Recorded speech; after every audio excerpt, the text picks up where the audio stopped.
Olá, tudo bem, turma do 9º ano? Aqui é a Prof. Rafaela e hoje a gente começa então mais uma aula da disciplina de arte, ok? Dando continuidade então a todo aquele assunto que a gente vem tratando nas aulas anteriores, né? Nós conhecemos então o movimento pop, conhecemos alguns artistas que de certa forma conseguiram ter a sua remuneração financeira a partir do seu trabalho artístico, né? Souberam usufruir então de uma indústria cultural. E aí a gente falou na aula anterior sobre artistas independentes, artistas que não se vinculam então a grandes instituições, mas que de certa forma conseguem sim manter um padrão de vida bacana, apenas vivendo da sua arte e se autoproduzindo. Certo? E aí eu pedi para que vocês pesquisassem alguns artistas independentes aqui da nossa região, pedi para que vocês falassem para mim também sobre artistas que vocês conhecem, que são autoproduzidos. Falamos também sobre a maneira como a mídia ela manipula então o nosso consumo, né, em relação à arte também, enquanto a gente vê nos programas de televisão, nas redes sociais ali, uma divulgação forte de um determinado artista, que é contratado então por uma determinada emissora, e aí então a gente acaba consumindo aquele artista por conta da massificação da mídia. E vimos que existem muitos artistas independentes que têm um trabalho de qualidade acima da média, né? Então não significa que um artista independente ele é um artista amador, que ele é um artista que tem menos conhecimento. Significa apenas que ele é um artista que não tem um patrocínio, não tem uma dependência institucional para criar o seu trabalho, ok? E aí então, pessoal, a gente falou um pouquinho lá na página 20 sobre uma vanguarda que existiu lá em São Paulo, né? Quando eu falo o termo vanguarda, quer dizer que eu tô falando de algo que tá pensando à frente do seu tempo, algo novo, certo? Então, os músicos lá da década de 80, assim como o músico que eu pedi para vocês pesquisarem, o Itamar Assunção, fizeram parte de um movimento, de uma vanguarda paulistana na música, em que diversos músicos que trabalhavam com diversas linguagens musicais, diversos estilos de música, uniram-se e passaram então a produzir seus trabalhos de maneira independente. E assim eles conseguiram disseminar, espalhar o seu trabalho dentro de uma região, de uma cultura local ali da onde eles viviam.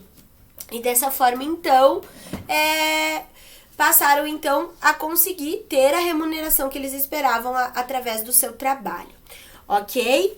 E aí lá na página 20 e 21 da apostila de vocês é interessante vocês darem uma olhada, porque tem algumas imagens desses grupos aí formados nesse período, muitos grupos de rock independente foram formados e alguns deles existem até hoje.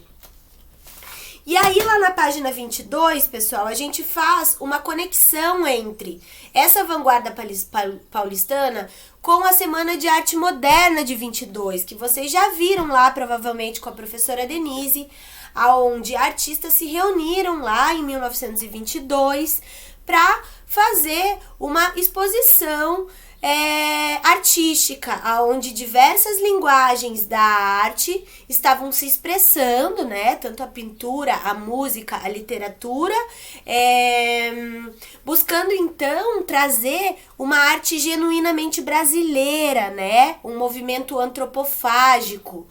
E então esses artistas que vieram lá de fora trouxeram todas essas características, todas essas influências de artistas lá dos movimentos que aconteciam na Europa e vieram para o Brasil e pensaram assim, poxa, tá na hora da gente criar uma arte brasileira de verdade, que a gente fale sobre o Brasil. E aí foi isso que aconteceu lá na semana de 22. esses artistas todos reuniram-se, fizeram uma exposição e foi um grande acontecimento na época, né? Desde os poetas até os músicos e os escritores. Então, eles também foram uma vanguarda naquela época, certo? Então, o termo vanguarda, ele cabe também lá para a semana de 22. E aí, nós analisamos a obra do Keith Haring, em que ele demonstra lá uma televisão com o corpo que tá mexendo lá as mãozinhas e manipulando as pessoas. E aí a gente faz um comparativo, né, ao nosso consumo, a forma como nós estamos o tempo todo conectados em propagandas que estão lá no nosso celular, no nosso computador, na rádio, no jornal, na televisão. E aí a gente também, de certa forma, deve ficar atento, né? Se de repente não existe uma arte independente interessante aí para que a gente possa também apoiar esses artistas independentes, né? Consumindo então o trabalho deles. E aí, pessoal, a gente vai falar então hoje sobre os fenômenos da internet. Não tem como a gente falar sobre a arte de vanguarda hoje e artistas independentes sem falar da internet. Então, a internet, ela viabilizou a forma como os artistas divulgam o seu trabalho, né? Então, hoje existem muitas plataformas, muitas redes sociais, em que o artista ele pode divulgar o trabalho dele e sem custo algum, né? Ele consegue disseminar esse trabalho dele. E aí a gente vai lembrar agora de um fenômeno que aconteceu lá em 2001, que foi a banda mais bonita da cidade. Quem aí nunca ouviu aquela música? Meu amor, essa é a última oração pra chamar sua atenção. Coração não é tão simples quanto pensa. Nana. Todo mundo já ouviu essa música. Toca na rádio, toca em tudo quanto é lugar. Essa banda ela foi formada aqui em Curitiba por amigos. E eles, então, um belo dia estavam lá numa casa de campo com uma turma, música. Resolveram, então, gravar um clipe de maneira autoproduzida, né? Então, eles fizeram o que a gente chama na arte de happening, que é uma reunião de pessoas com uma intenção, que no caso seria ali de dançar, cantar. E aí eles filmaram esse clipe e esse clipe viralizou. Esse termo viralizou é um termo muito atual, né? Que é quando a gente divulga alguma coisa na internet e ele vai passando de pessoa para pessoa, uma pessoa vai passando para outra e aí a gente vai viralizando aquilo e quando a gente vê, muitas pessoas já visualizaram e aquele determinado assunto, música, imagem, ela acaba então sendo conhecida, ela atinge muitas pessoas, certo? E aí foi o que aconteceu aí com essa banda tão bacana, que é a banda mais bonita da cidade, e esse clipe autoproduzido. E essa banda, então, já que a gente está falando de autoproduções, essa banda, ela utilizou-se, então, de uma forma que existe hoje da gente fazer, financiar um trabalho artístico que se chama crowdfunding. Crowdfunding quer dizer, um termo em inglês, que quer dizer financiamento colaborativo. Financiamento colaborativo. Isso significa que, então, nós podemos contribuir para que aquele artista possa, talvez, desenvolver outros trabalhos, né? Então, a gente dá uma contribuição pro artista e, em troca dessa contribuição, a gente recebe produtos, CDs, músicas, enfim, diversos produtos ali que vão beneficiar o valor que nós contribuímos e a gente vai estar, então, de certa forma, patrocinando de maneira independente um artista, o que é muito bacana, e dando a oportunidade, então, dele produzir outros conteúdos, né?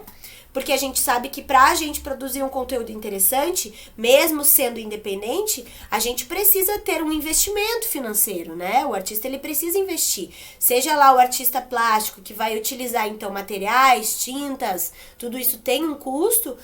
tanto quanto o artista que vai produzir uma música ou um livro, enfim. Ele precisa ter um valor para investir nesse projeto que ele está lançando.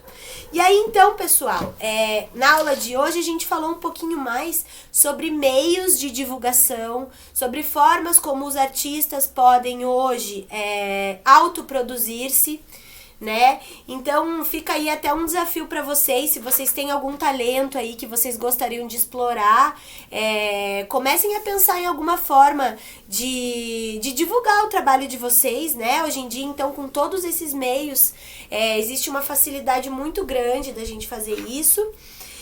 E aí, pessoal, eu gostaria que vocês fizessem uma leitura, então, da página 25 e da página 26, pra gente conversar lá na nossa próxima live, ok? Fiquem tranquilos em relação à atividade avaliativa de vocês. Essa semana a professora vai dar informações para vocês, ok? Então, um grande beijo a todos, um grande abraço e até a próxima aula.